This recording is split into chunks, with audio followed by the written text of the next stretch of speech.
So, yeah! This day forward nga pala is may experiment ang ate mo.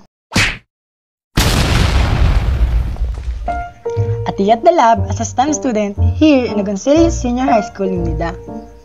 Ginamit nga pala naming materials dyan ng yuka, baking soda, balloon at rubber band. Gulo pa talaga siya eh. Niknyak, magana. Let's move on. So, sinali na nga ang yuka. Asim, kalmo talaga. Deodorant na yung patis eh. Well, 100 ml nga pala yan sa graduated cylinder yan mineasure ah. Tumulong pa siya ng paglalagay o namuji. Dito kasi with Siko para valley. Mga ganun. Then, nilagay namin siya sa volumetric flask. Nasa sightseeing nyo naman eh.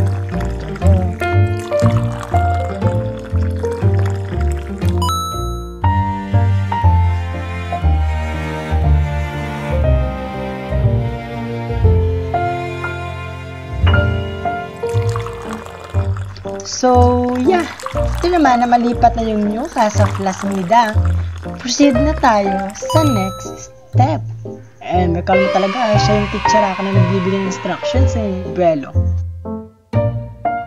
Then, tinimbang muna namin ang balloon. Kasi need natin yung bigas sa niya eh, nung wala pa siyang laman. Of course. Pati yung baking soda natin eh, tinimbang din. Nilista sila. Nyik-nyak, buwelo. Alam ko naman. After nun, nilagyan na ng label yung mga balloon para alam natin kung alin doon ang sample 1, sample 2, at saka yung sample 3. Hindi naman ako mamuhula, ikaw dito. Then, nilagay na namin ang baking soda sa kanilang balloons. Okay na humanap kung saan. Tamo na mo, Jane, kala mo talaga, starira yung taon eh. Nag-struggle pa yan siya sa paglalagay niyang rubber band. Katulong na yan ah. Kaya ayoko sa group na to eh. Well. Over naman sa struggle, kala mo talaga, pang MMK na yung story eh. Well. Hirap kasi ilagay ng baking soda sa balloon. Remember As This Way by Lady Gaga nga.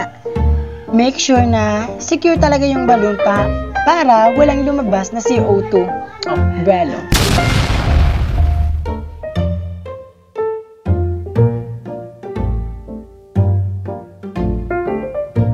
Naman, sinicure na natin yung balloon gamit ang rubber band sa ulo ng volumetric flask para di makalabas yung gas na kailangan.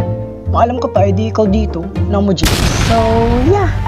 Let's move on and dito na tayo sa part na pagnyanaluin na ang mixture. VJ Mod.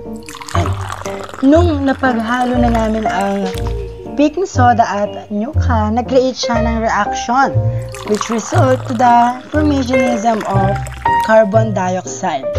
Buwelo na mo dyan eh. Dadmasan yung merit na balloon dyan, tas yung balloon niya eh. Kano talaga eh. Kaya to, umulit uli. Same process pa rin siya ma. At ito na nga ang twister.